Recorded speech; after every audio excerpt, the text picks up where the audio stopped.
Good afternoon. My name is Sarah Gomes with Job Service Kalispell, and welcome to our October Blueprint for Business Success seminar. Please take a moment to help us identify the businesses benefiting from today's seminar by entering your name, the business you represent, and your city in the chat box. We do ask that you please be polite and respectful to all attendees and the presenter. Attendees are muted during the seminar, but we encourage you to use the chat box for asking questions, which will be answered at the end of the presentation. Completing the 2-minute anonymous survey at the end of the seminar helps us improve this program and provide meaningful topics and content. Today, we have the privilege of hearing from Andrea Hardin as she presents on the topic of human rights during COVID-19.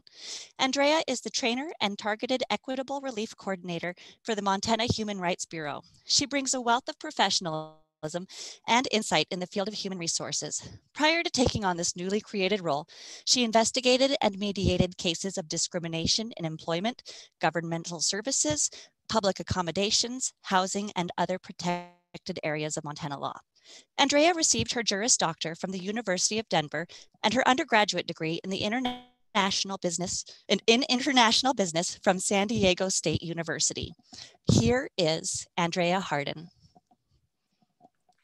Hello, everyone, and thank you, Sarah, for that great introduction. I'm very pleased to be speaking with you today on human rights during COVID-19.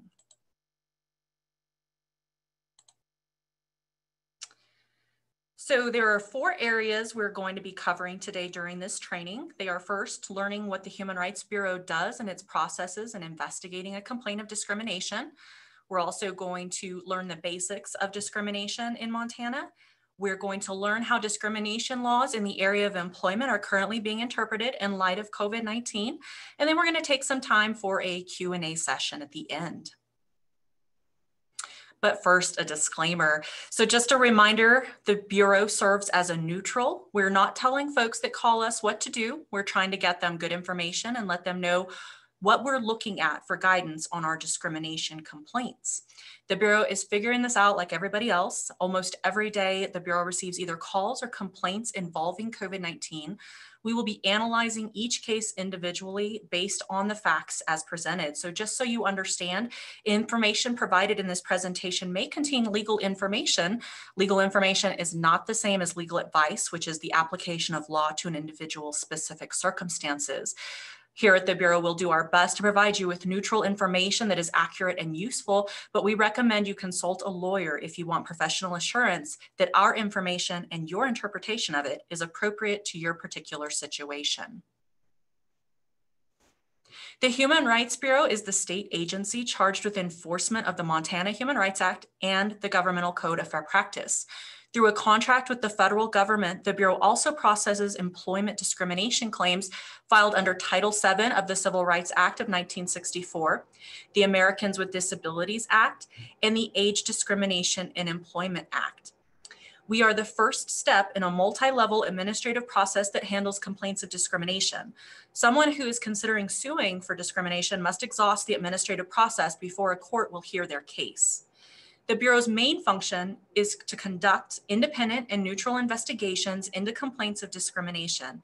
It is important to understand that the Bureau doesn't get to turn away a complaint that is filed with us. We are obligated by statute to conduct an investigation.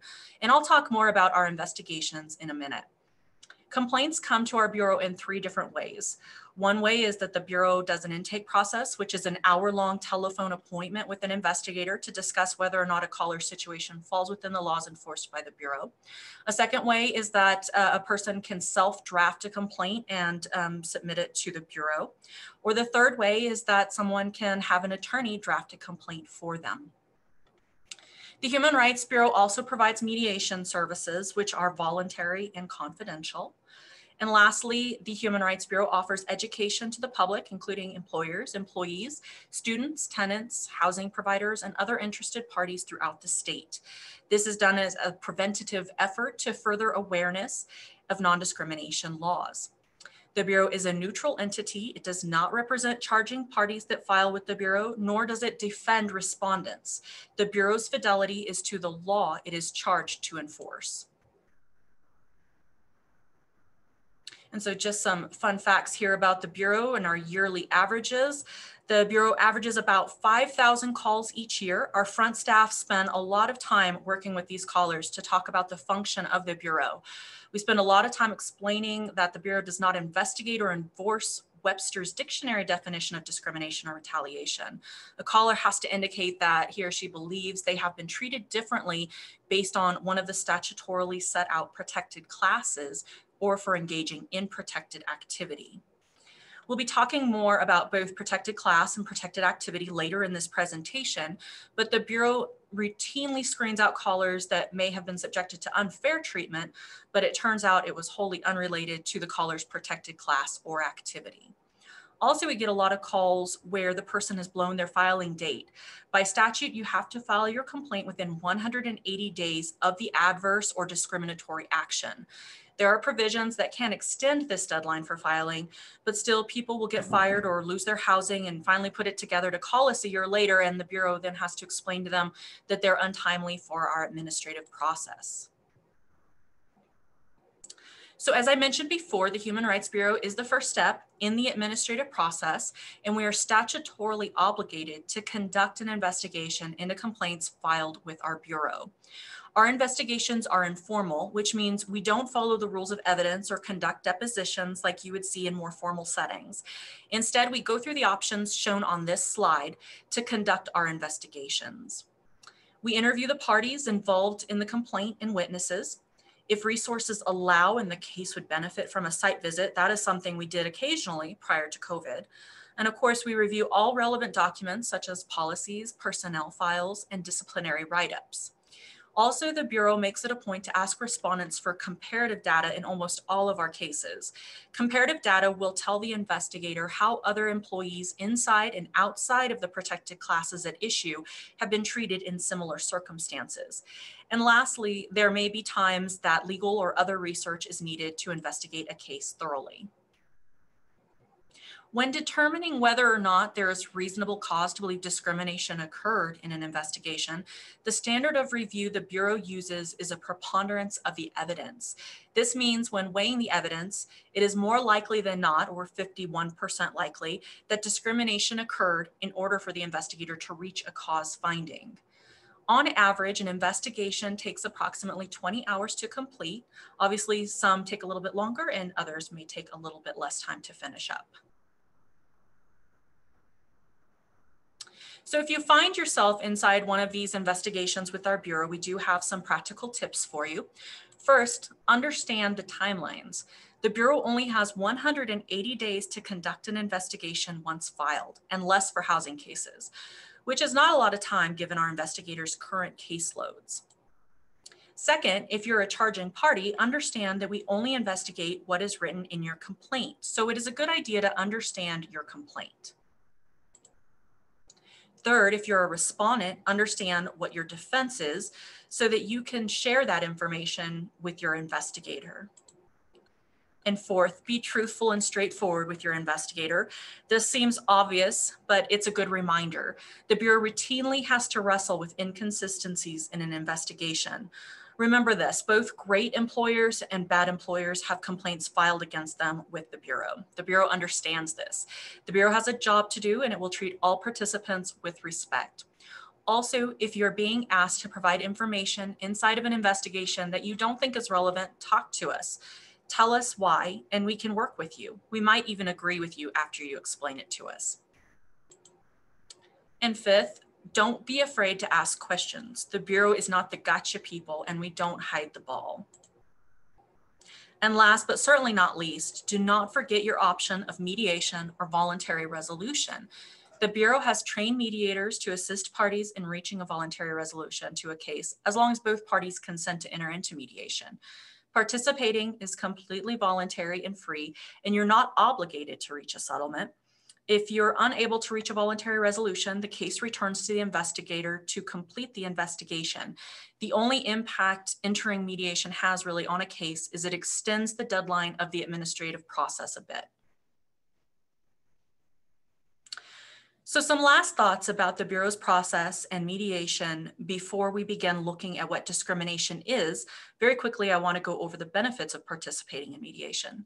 Ultimately, the Bureau's voluntary resolution program can save parties time, money, and an educational opportunity. We've all heard the saying, time is money. Well, the Bureau can begin mediating a case before the investigation even begins in some circumstances. Also, the time frame for investigating a case is 6 months, and continuing on with the administrative process and litigation can take upwards of 18 months to 2 years. So if the parties do enter into mediation and are able to reach a resolution, the administrative process stops right then and there, which saves the parties time and energy of that lengthy process. Furthermore, mediation is an opportunity for the parties to educate themselves not only about the case they are embroiled in, but also about how to avoid future discrimination cases. Now we're going to turn our attention to understanding the basics of discrimination and retaliation. So first, what is unlawful discrimination? Unlawful discrimination can be simply defined as an adverse action taken in a protected area against an individual because of his or her protected class status. To help us better understand the definition of discrimination, we're going to break down and define some of the terms we just listed. This slide shows a list of the protected areas under anti-discrimination laws that the Bureau enforces. 85% of cases filed in fiscal year 2020 were in the area of employment. For the purposes of this presentation, we'll be focusing in on the area of employment. On this slide, you see all the protected classes under federal and state laws. Montana's protected classes are the same and overlap with the federal protected classes, but note that Montana law recognizes the additional protected classes of creed, marital status, familial status, and political belief or ideas, whereas federal law does not. Also note that the protected class of political belief is only applicable in the areas of governmental services and government employment, and familial status only applies to housing discrimination. Now, I want to spend a little time walking through some of these protected classes to give you a clearer understanding. First up is age. Age does not mean level of maturity or ability to handle responsibility. Under federal law, someone belongs to the protected class of age if they are 40 or over. In Montana, an individual belongs to this protected class at any age. The Bureau recently received complaints from an emancipated minor who has been passed over for jobs that require an applicant be 18 years old. This charging party is a member of the protected class of age under Montana law, but not under federal law. Discrimination complaints based on the protected class of sex can assert that an individual was treated less favorably because of their biological sex or because they do not conform with the stereotypes of their sex. There are a variety of subcategories under sex as well, including pregnancy, sexual orientation, and gender identity. A lot of our sex-based complaints allege sexual harassment, which can include harassment from people of the same sex as the charging party as well. Next up is race. Title VII of the Civil Rights Act, the federal law that prohibits race discrimination, does not contain a definition of race. Race discrimination includes discrimination on the basis of ancestry or physical or cultural characteristics associated with a certain race, such as skin color, hair texture or styles, or certain facial features. For coding purposes and reporting, race includes white or Caucasian, Black or African American, Native Hawaiian or Pacific Islander, American Indian or Alaska Native, bi or multiracial, and Asian. The protected class of color not only refers to white and Black comparisons, but also extends to discrimination based on shades of skin color. For example, there have been cases where an African American with darker skin color has felt harassed by other African Americans who are lighter skinned simply because of their darker skin color. Most of us have a general understanding of religion. A Christian, Muslim, Jew, or Mormon, just to name a few, can fall under the protected class of religion. However, this protected class also includes the absence of religion, meaning that a person can file because he or she was not the preferred religion in a place of employment. Also, a person can ask for religious accommodations, such as time off to attend a powwow or to observe their religion's Sabbath. Creed is similar to religion. It is a deeply held belief, but according to the legislative history of the Montana Human Rights Act, it is broader. So what fits under this category?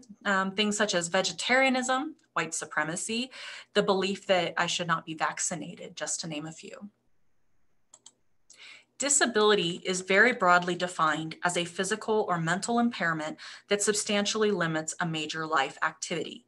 If someone characterizes or perceives another to be a person with a disability or has a record of a disability, that person would fall under this protected class as well. National origin is defined as ancestry according to Montana Code. For coding and reporting purposes, national origin includes the following: Arab, Afghani or Middle Easterner, East Indian, Hispanic, and Mexican. That's not an all-inclusive list. I've had national origin cases that included individuals who felt discriminated against because their family was from Morocco and Iraq, just as an example. The protected class of marital status protects people from discrimination based on their marital status and who they are married to. An example of this is if a husband and wife get hired as property managers, then the wife gets fired for some reason. So the landowner automatically fires the husband as well. That's marital discrimination. Another example is a school district fires a bus driver because her husband is convicted of running a meth operation. There's a case where there was a couple that worked in the same place and they were told once they got married, one of them had to leave. That was a marital status case as well. In the area of governmental services and employment, the government cannot discriminate against someone based on their publicly held, publicly shared belief. Political belief or ideas is much broader than just your party affiliations. It includes your stance on issues of public concern that you hold out to the public. As an example, I investigated a case a while back in which an individual felt she was passed over for a position in local government because she stated she had attended city council meetings and publicly advocated for governmental transparency. So her public vocalization in support of government transparency placed her in the protected class of political belief. But like I mentioned, this protected class only applies to government employment, governmental services, licensing issued by the government, and public contracts, things that are under government authority. And then family status or familial status applies only in housing cases. The Montana Code Annotated defines it as having a child or children who live or will live with a person. So for example, a landlord cannot rent to only people with children above the age of 5.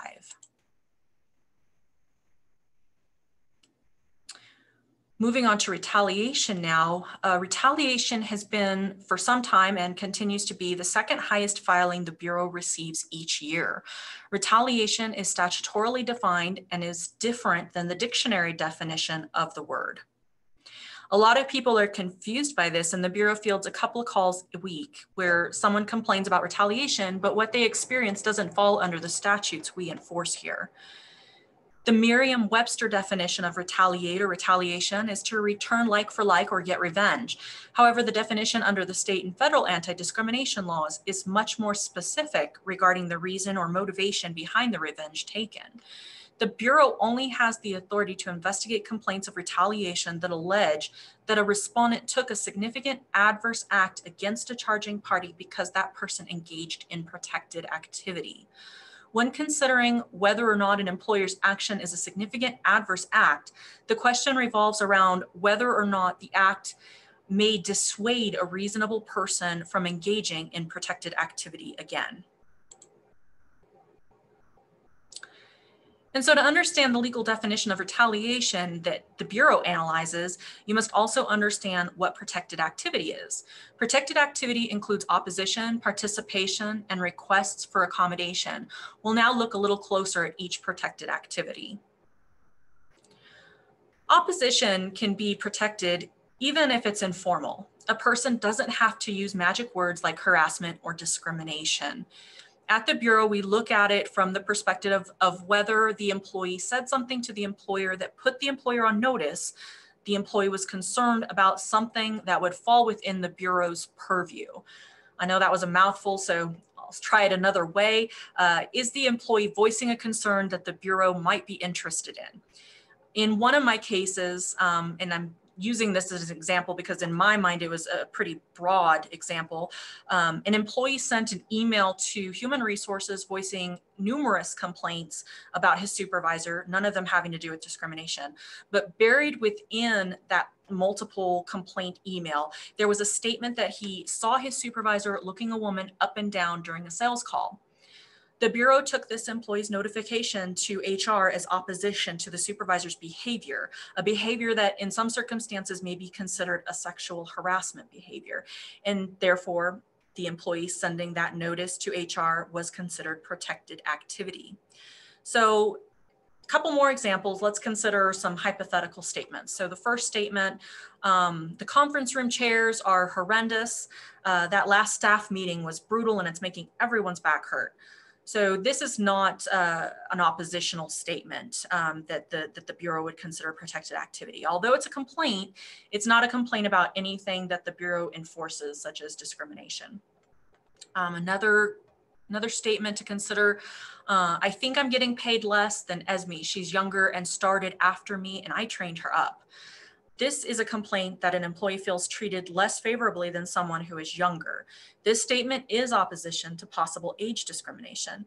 So accordingly, an employee making such a statement has engaged in protected activity. But to the second point on our slide here, if you're opposing something, you have to oppose in good faith. The protection for opposition is limited to those people that act within a reasonable good faith belief that the conduct opposed is unlawful or could become unlawful if repeated. So as an example of it not being unlawful, but could become unlawful if repeated, what if a woman complains to her boss that she does not like that her coworker asked her out on a date and it makes her uncomfortable? Well, this one act by the coworker asking the woman out on the date, that may not legally qualify as sexual harassment in and of itself, but the coworker could possibly continue on a path that would become harassment if left unchecked. So therefore, the woman's complaint of an incident that could manifest as sexual harassment would be protected activity. If her employer's response to her complaint is to move her outside cleaning the horse stalls to get her away from the offender, that may be retaliation for her complaint. Let's now take a moment to talk about reasonable opposition, our last point on this slide. So bad faith is different than reasonable opposition. If you're going to oppose discrimination, you still have to do it in a reasonable manner. If your manner of opposition is unreasonable, you may end up giving your employer a legitimate, non-retaliatory reason to take an adverse act against you. So for example, we have a charging party that filed a complaint here at the Bureau, and she works in a bar. Her boss calls her to talk to her while she's at work, and instead of talking to her boss on the phone, she yells to the person that answered the phone call and says that she didn't want to talk to, insert swear word here, to the owner, and begins a bit of a rant in front of patrons and other employees. The rant ended with her stating that the employer is racist. Yes, charging party complained about discrimination by saying her boss is racist, but it wouldn't matter if she was complaining about discrimination or the price of croutons. You holler that in front of patrons and employees, there's probably going to be some consequences. The Bureau recognizes that a charging party may not prevail on her complaint if it was brought in bad faith or if the manner of opposition was not reasonable. So we've covered opposition as a protected activity, and we'll now go over participation as a protected activity. Respondents cannot punish a person for filing a complaint, serving as a witness, or participating in any other way in an investigation matter, even if the underlying discrimination allegation is unsuccessful or untimely. This has been interpreted to include participation in an employer's internal complaint process, even if a charge of discrimination has not yet been filed. The third and last type of protected activity we need to discuss is requests for accommodation. Requesting an accommodation for either a disability or religion is a protected activity as well. An example of a request for religious accommodation can be your Native American employee asking for time off to attend a powwow, a religious service. Requests for an accommodation for a disability, much like retaliation, is complex and an entire separate training topic on its own. But a request for an accommodation in its simplest terms is when an employee expresses to his or her employer a need for a modification or change at work due to a mental or physical health condition. For example, if an employee requests time off to seek out cancer treatment, that is a request for accommodation for disability. If the employer then reschedules that employee for an unfavorable shift or discharges him because he requested time off for his disability, the employer retaliated against the employee. And so now that you have an understanding of the Bureau's process and purpose, a basic understanding of what discrimination is, we're going to shift our focus onto the current hot button topic of COVID-19 and how it relates to human rights. But first, some reminders and words of general warning. Although COVID-19 has become a bit of a scapegoat for everything gone wrong today, it is important for employees and employers to know that state and federal discrimination laws have not been suspended during the pandemic and are still in full effect. Rather, guidance issued by state and local public health authorities, or the CDC, is being layered on top of the existing laws. Right now, the Bureau is relying heavily on EEOC guidance at www.eeoc.gov to better understand how to deal with the pandemic in light of discrimination laws. My understanding is that the EEOC has been regularly updating its guidance, so I would encourage you all to take a look at it regularly to keep up to date and current. There are links provided at the end of this presentation for you. Also, just a reminder that the Bureau serves as a neutral. So when folks call us with questions, we don't advise them what to do, but rather we try to give them good information and let them know what we are looking at for guidance on our discrimination complaints. The Bureau is receiving more and more intakes and cases that relate to COVID-19, and we are analyzing each case individually based on the facts presented in those cases. I know this is probably the 10th time I've said it during this presentation, but it bears repeating because it's important to understand. Remember, today's presentation is from a Human Rights Bureau perspective. Is the person asking a question that trips the laws that are enforced by the Bureau? If not, we'll try to point you in the right direction. For example, masks seem to be a bit of a flashpoint these days, but unless someone is raising an issue that touches on disability or religious accommodation, we're going to refer those questions over to safety and health. So thinking back to a couple slides ago when we defined discrimination and retaliation, an employee has to assert that he or she was subjected to an adverse employment action based on a protected class or based on engaging in a protected activity within the last 180 days for the Bureau to get involved and conduct an investigation. We are currently getting a lot of calls that involve fairness and staffing. For example, a restaurant lays everybody off and the owners are only bringing back their favorite employees, or conversely only bringing back their non-favorite employees. If there's no mention of protected class, that's not in the Bureau's wheelhouse. There are circumstances where the Bureau has statutory authority to look at these recalls, but if it's just not fair, then we probably won't get involved.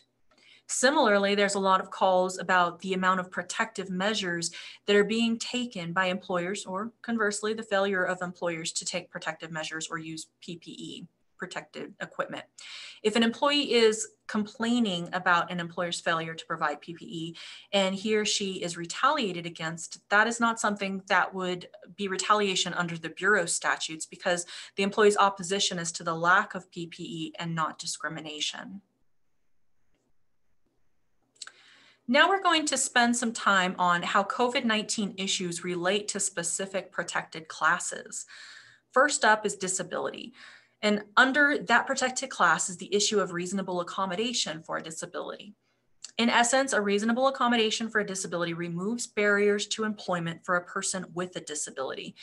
It is a modification provided to enable an individual with a disability to apply for a job, perform a job, or enjoy benefits and privileges of employment. If an employee requests an accommodation for a disability, or the employer has reason to know that an accommodation is necessary, the employer must provide an effective accommodation unless it would pose an undue hardship in terms of expense or difficulty. When an accommodation would pose an undue hardship, an employer must offer an alternative effective accommodation. It's important to note that there is no bright line rule on whether or not a person who contracts COVID-19 is a person with a disability. That question has to be answered on a case-by-case basis using the definition of disability we talked about earlier. However, it's also worth reiterating that the definition of disability also includes a person who is perceived to be disabled. So that means that if an employer perceives that COVID-19 has made an employee disabled, that employee would fall under the definition of the protected class of disability. So now let's talk about some of the issues related to requests for accommodation for a disability and COVID-19. A lot of employers have expressed genuine concern for their employees that they know have some condition that makes them a higher risk if they were to contract COVID-19. While this concern is laudable, an employer cannot exclude an employee or take any other adverse action based solely on the employee having a disability. The only exception is if the disability poses a direct threat to the employee's health that cannot be eliminated or reduced by reasonable accommodation. Such accommodations could be limiting contact or distancing, barriers such as plexiglass, temporary job restructuring of marginal duties, or a modified work schedule, to name a few. If an employer believes their employee is a direct threat to himself due to disability, the employer must conduct an individualized assessment of the risk presented before taking an adverse employment action based on the direct threat. For example, if you want to tell Fred he better stay home because he has COPD and could be in trouble if he comes to work with everyone else and gets COVID-19, you have to be able to show that Fred's COPD poses a significant risk of substantial harm to his own health. You have to base that decision on reasonable medical judgments about Fred's disability, not just COPD generally. And remember, you cannot use direct threat if there is some reasonable accommodation you could provide Fred to eliminate or reduce Fred's risk of exposure to COVID-19. On the other hand, if you have an employee who is requesting an accommodation because they are a person with a disability and they feel they are at a higher risk for COVID-19, such request should be handled like any other disability accommodation request. Once a request is made, an employer is allowed to ask for medical verification of a disability, if it's not obvious, and explore how the requested accommodation is connected to the impairment of the employee. This is part of the interactive process that employees and employers are required to engage in good faith, for all accommodation requests. Now, what about a situation where you have an employee who is worried about exposing his or her family member who is high risk of severe illness from the virus due to a disability?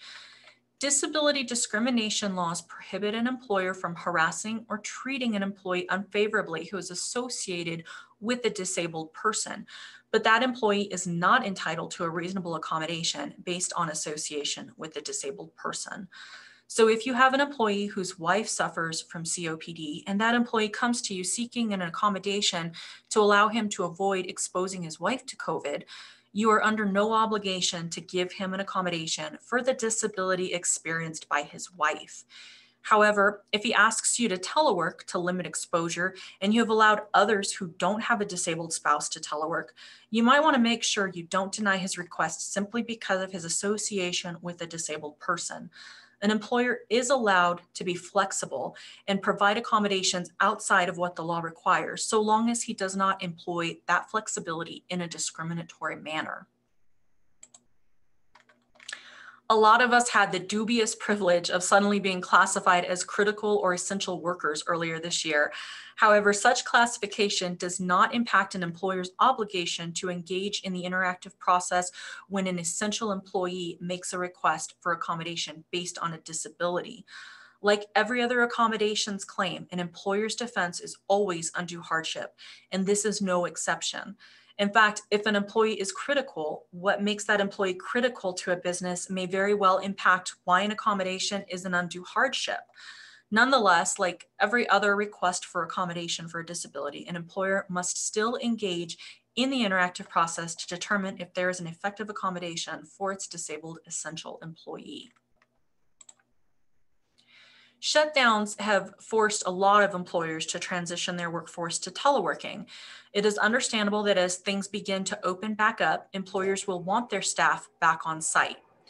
Having gone through a period of teleworking does not necessarily mean that every employee who is a person with a disability is entitled to continue teleworking once business opens back up. Remember, there must be a connection between the disability and the accommodation requested. So if you have an employee who cannot show that working on site is a barrier to performing the essential functions of the job, you do not have to automatically grant teleworking as an accommodation. Furthermore, employers are not required to grant the specific accommodation requested by an employee. The interactive process is meant to bounce ideas off what accommodations would remove a disability-based barrier. So an employer can provide any accommodation that does so. That allows an employee to perform the essential functions of his or her job. An alternative accommodation to the one proposed by the employee is fine, so long as the alternative accommodation is an effective one. Some employers have restructured employee functions to exclude essential duties during the pandemic. Once things start coming back from the pandemic and shutdowns, an employer does not have to keep those changes permanently. An employer is allowed to restore the essential job duties back to the pre-COVID-19 operations. Disability discrimination laws never require an employer to eliminate an essential job function as an accommodation. With that being said, and in conjunction with the idea that some employees have gotten used to working from home in their PJs and maybe want to continue teleworking, when an employer receives such request based on a disability, the employer should look to see if the employee can successfully perform all essential duties from home on an ongoing basis, even once the pandemic has subsided. Because now that employers have had these test runs of having people work from home, if an employer denies an accommodation request to telework based on a disability, there will now be evidence to draw from to see whether the employee is able to work from home successfully. So keep that evidence in mind when granting or denying these requests. This evidence may be exactly what you need to defend against a discrimination complaint, or it may be the evidence that leaves a bureau investigator asking, if the employee worked well from home for the last 6 months, why couldn't she continue? So now that we have covered reasonable accommodations for disability, we'll turn our attention to medical inquiries and exams related to disability. Generally speaking, disability discrimination laws have restrictions on when and how much medical information an employer may obtain from any applicant or employee. Prior to making a conditional job offer to an applicant, disability-related inquiries and medical exams are generally prohibited. They are permitted between the time of the offer and when the applicant begins work, provided they are required for everyone in the same job category. Once an employee begins work, any disability-related inquiries or medical exams must be job-related and consistent with business necessity. So let's look at some of the issues revolving around medical inquiries and exams related to COVID-19. First, can an employer take the body temperature of an employee? Doing so is considered a medical examination, but because the CDC and local health authorities have acknowledged the community spread of COVID-19, employers can take employee temperatures. But remember, not all people who have COVID-19 have a fever. If you consider testing your employees for COVID-19, there are a few things to keep in mind. First, generally speaking, the ADA requires that any mandatory medical test of employees be job-related and consistent with business necessity. Based on this standard and the COVID-19 pandemic, employers may take screening steps to determine if employees entering the workplace have COVID-19 because an employee with the virus will pose a direct threat to the health of others. So employers are allowed to test employees before permitting them to enter the premises or periodically to determine if they pose a direct threat to others. The EOC has stated that the ADA does not interfere with employers following recommendations made by the CDC, and testing administered by employers according to current CDC guidance will meet the ADA's business necessity standard.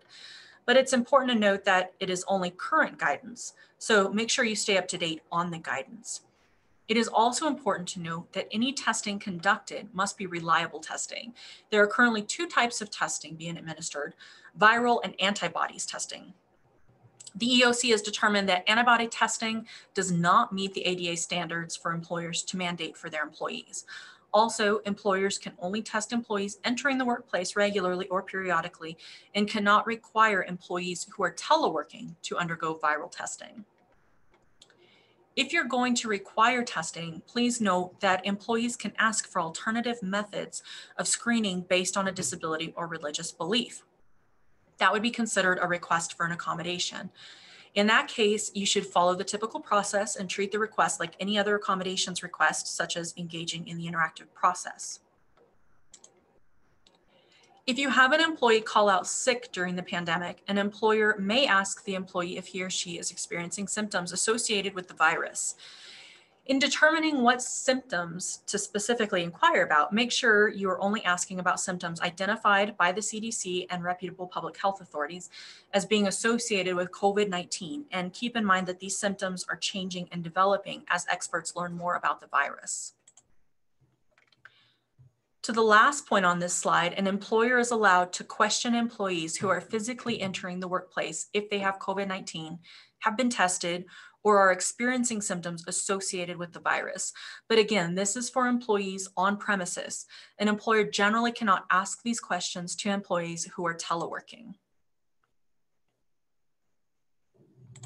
So what do you do if, as an employer, you just want to question or test one or a couple of the employees, but not all of them? In that case, you are not going to test or screen across the board and treat all the employees similarly. Then you really need to consider why you want to either test or question these particular employees. Remember, the ADA requires an employer to have a reasonable belief based on an objective evidence that this person might have the disease. So think about the justification you have for taking action against targeted employees. It may be as simple as these employees have exhibited symptoms of the virus, or the employee traveled to and is returning from a location the CDC has recommended travelers avoid because it is high risk for COVID-19. But remember, it's never permissible to target employees based on a protected class. For example, you cannot require an employee who is Asian to undergo testing simply because he or she is Asian. Employers can ask employees if they have had contact with anyone diagnosed with COVID-19 or who had symptoms associated with the virus as part of their screening. However, employers should remember that the Genetic Information Non-Discrimination Act, or GINA, prohibits employers from asking employees questions about family members' status regarding COVID-19. So keep your questions broad regarding your employees' exposure to the virus. Assuming you have your screening or testing requirements in place for your employees, what happens if you have one or a couple who don't want their temperature taken or refuse to answer questions? Employers are allowed to bar such employees from the workplace. However, it is recommended to ask the employee why and engage in a conversation with them. An employer may be able to allay the employee's fears, or a conversation may disclose a need for a reasonable accommodation for religion or disability. And lastly, on this topic, if an employee contracts COVID-19, an employer is allowed to require the employee submit a doctor's note declaring them fit for duty before returning to work. And likewise, an employer can require an employee to leave the workplace or stay home if they have symptoms of COVID-19. So before we move on from disability to the protected class of age, I want to go over real quick a few points on by association and marital status. So under federal law and state law, state administrative rule, an employer cannot discriminate against someone because he or she associates with a person with a disability. So if an employer refused to return an employee to work because he or she lives with someone with a compromised immune system, for example, the Bureau would analyze that complaint the same way they would any other disability case. We had a call from a woman that works for a county and she had a premature baby at home, and a commissioner suggested to her that she should not be working. Again, if the employer is sending you home because you associate with the person with a disability, this could be a form of disability discrimination. Regarding marital status, if an employee is married to someone with a compromised immune system or COVID-19 and the employer refuses to return that person to work, this could arguably also be a marital status case. So turning our attention to age and COVID-19, the CDC has identified older individuals as having a higher risk of becoming seriously ill if they contract COVID-19. Based on this, it's understandable that older individuals may be fearful of coming to work where they have increased exposure to others. However, there is no legal requirement for an employer to provide an employee an accommodation based on age. But remember that an older individual may be entitled to an accommodation if they have a disability. It's also important to point out again that federal age discrimination laws prohibit employers from discriminating against employees 40 and older, while Montana law prohibits discrimination based on any age. So if an employer wants to provide flexibilities to its employees in performing their work during these uncertain times, such as teleworking, the employer must remember to treat all of its similarly situated employees equally, or you could be subject to a disparate treatment complaint. So for example, if an employer lets all of its employees over 55 work from home because of their increased risk of COVID-19 due to age, but does not afford that option to younger employees, the employer is likely discriminating against its younger employees based on age under Montana law. So the last topic we're going to review quickly as it relates to COVID-19 is pregnancy. So remember that pregnant women are members of the protected class of sex under the Montana Human Rights Act and Title VII. There has been discussion that, like older individuals, pregnant women may be at heightened risk if they contract COVID-19. However, like the protected class of age, sex and pregnancy does not entitle an employee to a reasonable accommodation. Therefore, an employer is not required to provide an accommodation to a pregnant employee under the law like they would to an employee based on disability or religion. But nothing stops an employer from providing its employee with flexibility if it wants to. Keep in mind, however, that if you are going to provide accommodations to other employees who are not pregnant or disabled, especially as it relates to risks of COVID-19, you must provide the same benefits or accommodations to a pregnant employee as well. Otherwise, you may be subject to a disparate treatment complaint. But same as age, an employer cannot exclude a pregnant employee from the workplace just because she is pregnant and might be at greater risk, or any other adverse employment action for that matter. Also, be aware that pregnancy is not considered a disability, but a pregnant woman may develop a condition that would meet the definition of disability and therefore make her part of the protected classes of sex and disability. If the pregnant woman meets the definition of disabled under that protected class, she is entitled to a reasonable accommodation for disability. And so that completes my presentation on human rights during COVID-19. Thank you for taking some time out of your busy day to join me to learn about this important topic. If you're looking for additional resources on that topic and other discrimination-related issues, I've put together a list here that will be good for you to peruse. And with that, I'll open it up and see if there are any questions. Wow, that was an amazing presentation. Thank you, Andrea. I already am looking forward to listening to the recording because I know there was no way I could have absorbed all of that useful information you shared with us. So we do have one question in the chat box.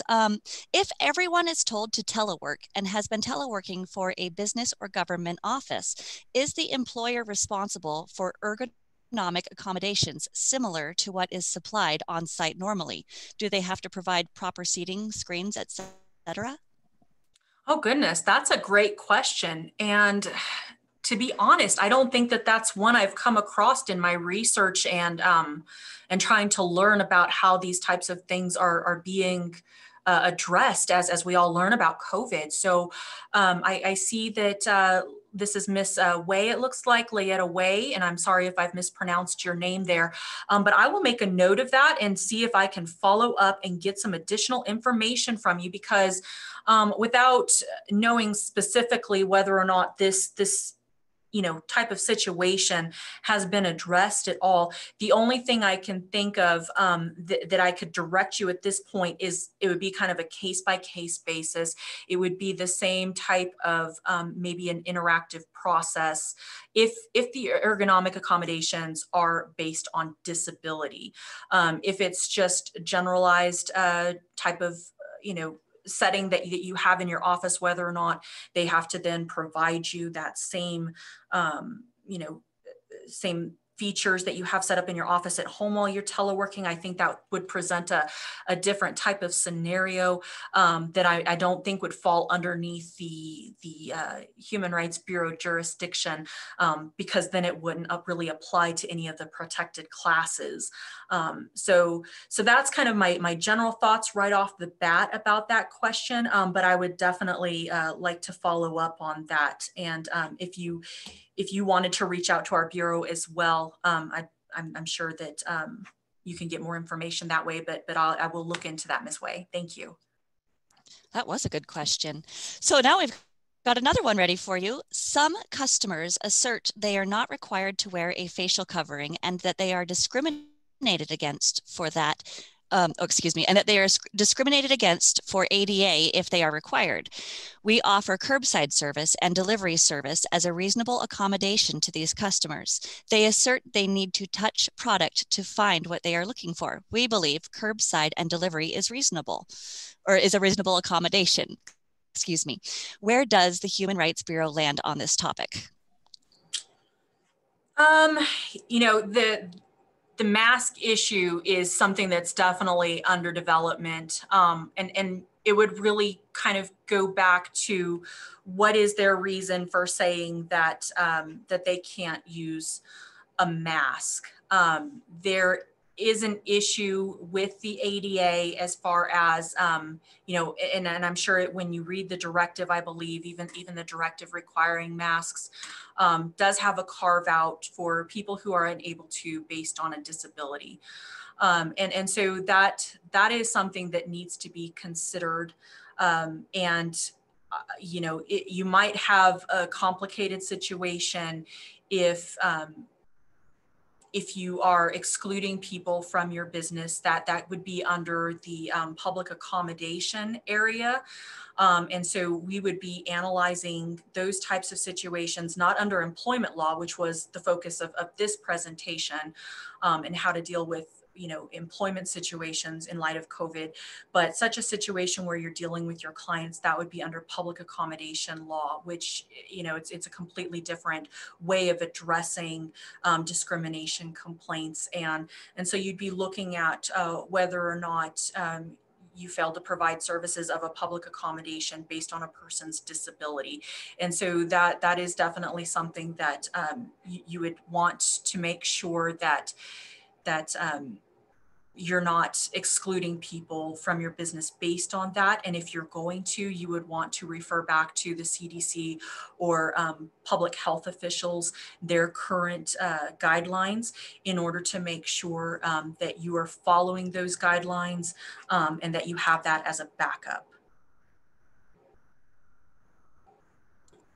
Thank you very much.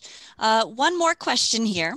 Can an employer screen applicants for COVID who are coming into the workplace for an interview? So that question relates back to the medical inquiries and exams that we went over. So prior to making an offer of employment, an employer is generally prohibited from making medical inquiries. So the short answer to the question is no. However, if you're requiring screening for everyone who comes into your premises, so even visitors who come in and not just applicants, you're then allowed to screen somebody coming in for an interview as well.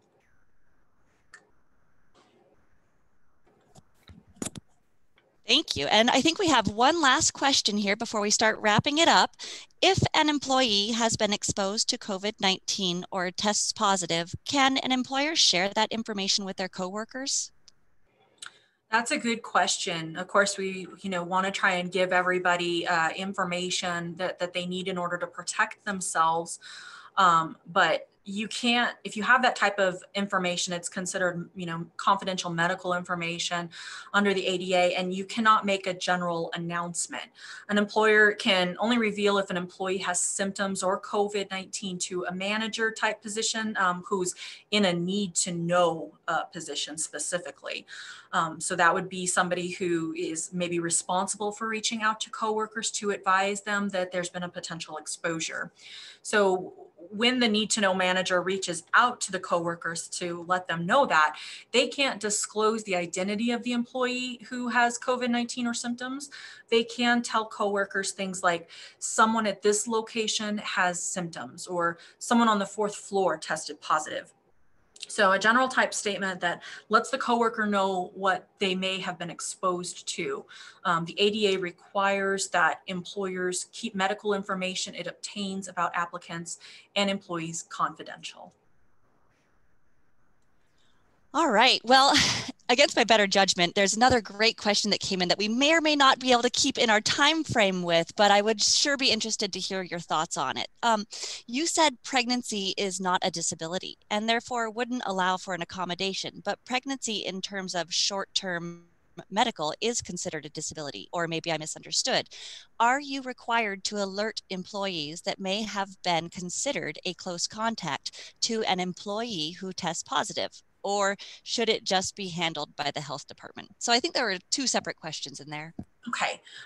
Yeah, I see that. So to be honest, full disclosure, you mentioned the short-term / medical.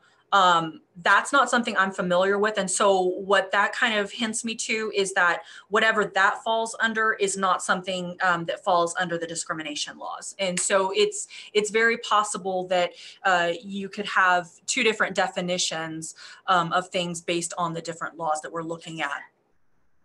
And so when you're looking at discrimination laws, pregnancy is not in and of itself a disability. Just the condition of a woman being pregnant is not a disability.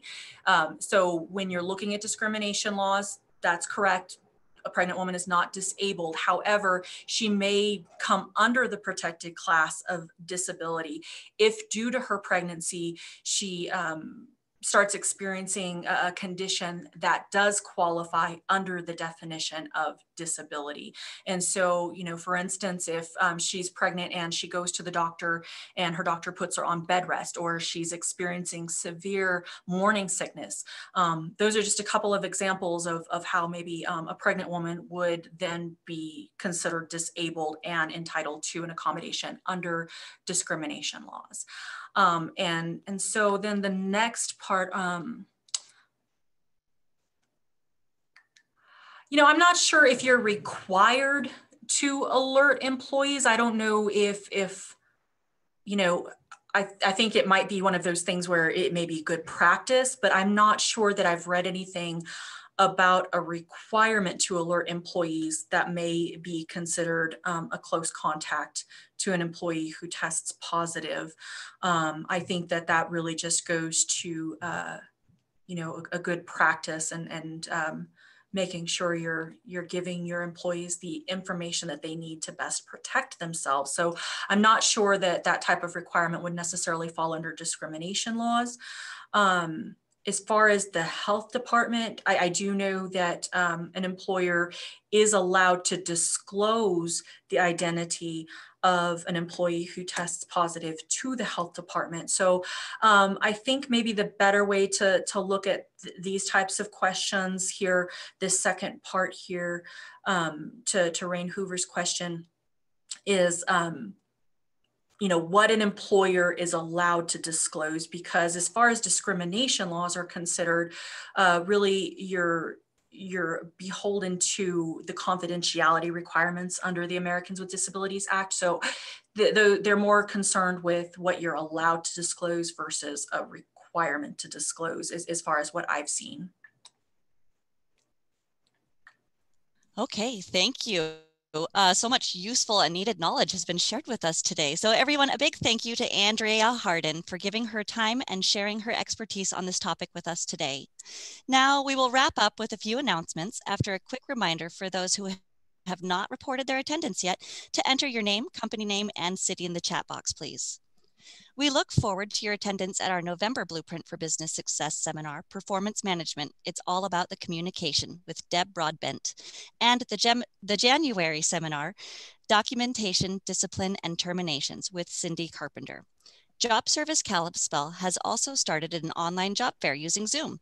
This is held the last Wednesday of every month at noon. If you are hiring and would like to connect with job seekers, please contact Job Service Kalispell at 406-758-6200 to participate as an employer in one of our upcoming job fairs.